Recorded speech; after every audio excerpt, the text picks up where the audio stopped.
doing or music allows them to narrow their sense of focus.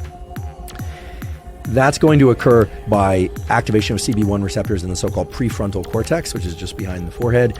And the prefrontal cortex acts as a strong modulator of so-called limbic circuitry and other circuitry that is more stress-oriented. The way to think about the stress and limbic circuitry, such as the amygdala, which many people have heard about, is that they aren't really circuits for fear and stress.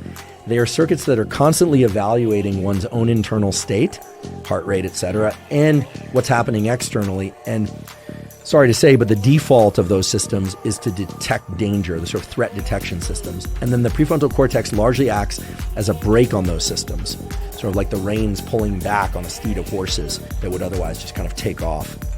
And so the sativa varieties tend to increase CB1 activation in the prefrontal cortex and in other circuitry that then leads to a kind of overall reduction in stress.